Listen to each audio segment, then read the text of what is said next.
Welcome students, welcome to Manabadi videos. JEE Mains answer key board release చేయడం జరిగింది. అలాగే మీరు రాసిన ఆన్సర్స్ కూడా రిలీజ్ చేయడం జరిగింది. మరి ఈ ఆన్సర్స్ని వాళ్ళు ఇచ్చిన కీలో మీకు ఏదైనా తప్పులు కనబడితే ఆ తప్పుల్ని ఎలా ఛాలెంజ్ చేయాలి అనేది ఈ వీడియోలో ఉంటుంది. సో ఛాలెంజ్ అంటే ఏంటి అంటే, ఫర్ ఎగ్జాంపుల్ ఒక క్వశ్చన్ ఉంది. ఈ క్వశ్చన్కి మీకు ఆన్సర్ మీరు ఒక సమ్ ఆప్షన్ పెట్టుకున్నారు. బోర్డు వాళ్ళు ఇంకొక ఆప్షన్ ఇచ్చారు. సో మీకు ఖచ్చితంగా తెలుసు మీరు పెట్టిన ఆప్షనే కరెక్ట్, బోర్డు వాళ్ళు ఇచ్చింది తప్పు అనిపించింది అనుకోండి. అప్పుడు మీరు డైరెక్ట్గా వాళ్ళని ఏం చెప్తారంటే, నేను పెట్టిన ఆన్సర్ కరెక్ట్, దీనికి ప్రాసెస్ ఇదిగో నేను ఎక్స్ప్లెనేషన్ ఇస్తున్నాను దీనికి అని చెప్పి ఒక ఎక్స్ప్లెనేషన్ ఇవ్వాలి. ఎక్స్ప్లెనేషన్ ఇచ్చి బోర్డు వాళ్ళకి చెప్తారు. అప్పుడు బోర్డు వాళ్ళు ఏం చేస్తారంటే చెక్ చేస్తారు మాన్యువల్గా. దీంట్లో కూడా మల్టిపుల్ ఉంటాయి. ఎట్లా అంటే ఫర్ ఎగ్జాంపుల్ కొన్ని 12 lakh మెంబర్స్ రాస్తారు. 12 lakh మెంబర్స్ షిఫ్ట్ 1లో ఒక 2 lakh మెంబర్స్ రాస్తారు అనుకుందాం. 2 lakh మెంబర్స్ అందరూ కూడా క్వశ్చన్ నెంబర్ 1 రాంగ్, మీరు ఇచ్చిన కీ రాంగ్ అంటే అప్పుడు కన్సిడర్ చేస్తారు. అంటే మ్యాక్సిమం ఎంతమంది అయితే ఛాలెంజ్ చేస్తారో ఆ క్వశ్చన్ని కన్సిడర్ చేయడం జరుగుతుంది. ఇది first thing. Then second thing ఏంటంటే, ఈ క్వశ్చన్ ఛాలెంజ్ చేసేటప్పుడు ఖచ్చితంగా మీరు దాని ఎక్స్ప్లెనేషన్ కూడా ఇచ్చుకొని ఉండాలన్నమాట.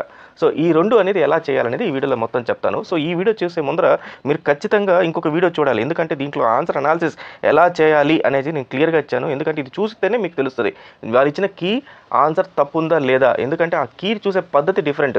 రెగ్యులర్గా చూసే కీ వేరే, జేఈ కీ చూసే పద్ధతి వేరే. కాబట్టి జేఈ కీ ఆన్సర్ ఆ వీడియో చూసిన తర్వాత దెన్ ఈ వీడియోకి రండి. అప్పుడు మీకు ఈజీగా అర్థమవుతుంది దాన్ని ఎలా ఛాలెంజ్ చేయాలనేది ఈ వీడియోలో స్టెప్ బై స్టెప్ ప్రాసెస్ ఉంటుంది. సో స్టూడెంట్స్, చాలా మంచి మంచి వీడియోస్ అన్ని మనం అందిస్తున్నాము. కాబట్టి ఫస్ట్ టైం వచ్చిన సబ్స్క్రైబ్ చేసుకోండి. సబ్స్క్రైబ్ చేసుకొని చాలా మంది ఏం చేస్తున్నారంటే జస్ట్ సబ్స్క్రైబ్ చేస్తే వచ్చేస్తుంది నాకు వీళ్ళ దగ్గర నుంచి నోటిఫికేషన్ అనుకుంటున్నారు. అట్లా రాదండి. ఆల్ అనే ఆప్షన్ ఉంటుంది. బెల్ ఐకాన్ ప్రెస్ చేస్తే ఆల్ అని ఉంటుంది. తర్వాత పర్సనలైజ్డ్ ఉంటుంది. డిఫాల్ట్గా పర్సనలైజ్ పైన టిక్ మార్క్ ఉంటుంది. అది తీసేసేయండి, ఆల్ పైన క్లిక్ చేయండి. అప్పుడు నేను చేసే వీడియోస్ నోటిఫికేషన్ వస్తాయి. ఎర్లీ మార్నింగ్ 5 o'clock 4 o'clock కూడా వీడియోస్ పెడుతున్నాను. సో అప్పుడు నోటిఫికేషన్ మిస్ అయిపోతుంది మీకు. సో అట్లాంటి వీడియోస్ అన్ని కూడా రావాలంటే నోటిఫికేషన్ ఖచ్చితంగా ఉండాల్సిందే. అప్పుడు ఏది మిస్ అవ్వరు. సో ఇది స్టూడెంట్స్. సో ముందు మనము లాగిన్ అవ్వాలి. లాగిన్ అయిన తర్వాత మీకు ఇక్కడ ఆన్సర్ కీ అని చెప్పేసి ఉంటుంది. దానిపైన అయితే క్లిక్ చేస్తాం మనము. ఈ ఆన్సర్ కీ పైన మనకు 2 ఆప్షన్స్ ఉంటాయి. ఒకటి ఛాలెంజ్, ఒకటి వ్యూ. వ్యూ అంటే మీరు రాసిన ఆన్సర్ కీ కనబడుతుంది. ఛాలెంజ్ అంటే మీ ఇప్పుడు ఛాలెంజ్ చేయాలన్నమాట. ఎలా ఛాలెంజ్ చేయాలనేది ఇక్కడ ఒకసారి క్లిక్ చేస్తాను. క్లిక్ చేసి ఓకే,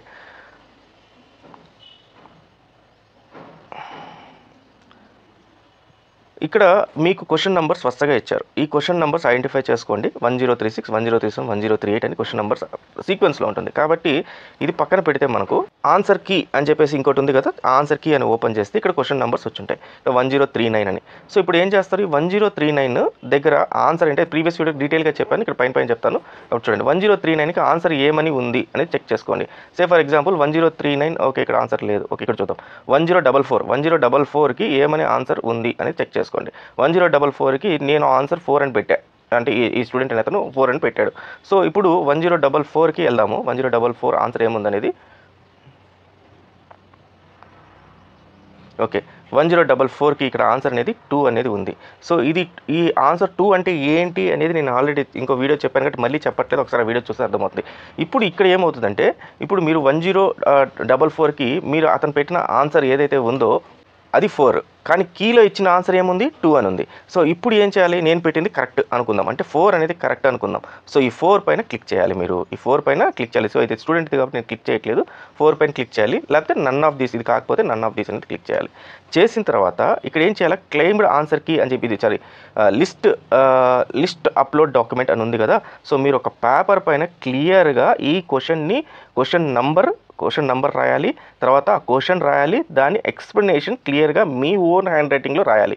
అది కూడా స్టెప్ బై స్టెప్ ప్రాసెస్ రాయాలి. గుర్తుపెట్టుకోండి, స్టెప్ బై స్టెప్ ప్రాసెస్ రాసి, సో ఈ రకంగా దీన్ని మేము డిరైవ్ చేయగలిగాము. కాబట్టి నేను పెట్టిన ఆన్సర్ 4 అదే కరెక్ట్, మీరు పెట్టింది 2 ఆన్సర్ అది రాంగ్ అని చెప్పి ఆ డాక్యుమెంట్లో రాయాలి. సో ఈ రకంగా ప్రతి ఒక్క క్వశ్చన్లో మీకు ఏదైతే డౌట్ వస్తుందో ఆ డౌట్ రాయాలి. దెన్ ఇక్కడికి వచ్చేసరికి 21st option numerical based questions ఉన్నాయి కదా. ఈ న్యూమరికల్ బేస్డ్ క్వశ్చన్స్కి ఎలా రాస్తారు ఆన్సర్స్, ఇక్కడ 46 అని ఇచ్చారు. సో మీకు గుర్తుండొచ్చు మీరు పెట్టింది 45 అని. సో 45 అనేది ఎలా వచ్చింది అనేది అదే మళ్ళీ కూడా ఇదే ఎక్స్ప్లెనేషన్ ఇచ్చి రాయాలి. మరి ఒక్కొక్క క్వశ్చన్కి ఒక్కొక్క పేపర్ పెట్టాలంటే కాదు, అన్నిటికి కలిపి ఒకటే ఫైల్ పెట్టాల్సి ఉంటుంది. మొత్తం అన్ని క్వశ్చన్స్ ఎన్ని అయితే క్వశ్చన్స్ మీరు అప్లోడ్ చేస్తున్నారో అన్ని క్వశ్చన్స్ పెట్టాలి. అట్లనే కనపడిన ప్రతి ఒక్క క్వశ్చన్ కూడా పెట్టేయకండి. పెడితే ఒకవేళ ఇన్ కేసు వాళ్ళు ఏదైనా చూసారనుకోండి, అప్పుడు ఇన్ కేసు వాళ్ళు ఏదైనా మెయిన్ ఒకటి కన్సిడర్ చేయాలని వీళ్ళు అన్ని క్వశ్చన్స్ పెట్టారు, 75 క్వశ్చన్లు పెట్టేశారు, 90 క్వశ్చన్లు పెట్టారని చెప్పి దాన్ని రాంగ్ కింద కన్సిడర్ చేస్తారు. మీరు ఏదైతే ఆన్సర్ పెట్టారో మెయిన్ ఎగ్జామ్లో ప్లస్ ఆ ఆన్సర్కి ఎగ్జాక్ట్గా మీరు డిరైవ్ చేయగలిగితేనే, ఆన్సర్ని డిరైవ్ చేయగలిగితేనే, అట్లాంటి ఎక్స్ప్లెనేషన్ ఇవ్వగలిగితేనే అవి పెట్టండి. బెటర్ మీరు ఏంటంటే ఎవరైనా మెంటర్ కానీ ఫ్యాకల్టీతో కానీ కూర్చొని దాన్ని నీట్గా స్టెప్ బై స్టెప్ రాసుకొని నీట్గా ఉండాలి. హ్యాండ్ రైటింగ్ ఉండాలి. దాని ప్రింటెడ్ కాపీ తీసుకోకూడదు. అది కూడా గుర్తుపెట్టుకుని ఆన్లైన్లో తీసుకోకూడదు. ప్రింటెడ్ కాపీ ఉండకూడదు. పైన ఇంకేం ఉండకూడదు. ఒట్టి పేపర్లో బ్లూ పెన్తో నీట్గా రాసి తర్వాత ఇక్కడ చూస్ డాక్యుమెంట్ అని చెప్పి ఉంది కదా మీకు, ఈ చూస్ డాక్యుమెంట్ చూస్ ఫైల్ ఉంది కదా, ఈ చూస్ ఫైల్ పైన సెలెక్ట్ చేసుకొని అప్లోడ్ చేసి ఇక్కడ మళ్ళీ ఈ 080521 అంటే ఇది మారుతుంటుంది ఐడి పెట్టి సబ్మిట్ అండ్ రివ్యూ క్లెయిమ్స్ అని చెప్పి ఉంటుంది ఆప్షన్. ఇది సబ్మిట్ చేయాలా, అప్పుడు ఇది వెళ్తుంది. సో ఎంతమంది అయితే దీన్ని సబ్మిట్ చేస్తారో దాంట్లో ఎన్ని క్వశ్చన్స్ అయితే ఉన్నాయో వాటిని వాళ్ళు కన్సిడర్ చేస్తారు. ఇంకొక విషయం ఏంటంటే అందరిది చూడరు వాళ్ళు ఆన్సర్ స్క్రిప్ట్. మీరు ఏదైతే పెట్టారో డాక్యుమెంట్ ర్యాండమ్గా పిక్ చేస్తారు. కాబట్టి మన సైడ్ ఏపీ అండ్ తెలంగాణ ఎవరైతే పెడుతున్నారో పెట్టే ప్రతి ఒక్కరు మాత్రం నీట్గా దాని హ్యాండ్ రైటింగ్ కానీ అవన్నీ నీట్గా చేసి పెట్టండి. సో మీ ఫ్రెండ్స్ కూడా ఈ వీడియో షేర్ చేయండి, లేదా వాళ్ళకి చెప్పండి ఏ రకంగా పెట్టాలని, వాళ్ళకి ఐడియా వస్తుంది.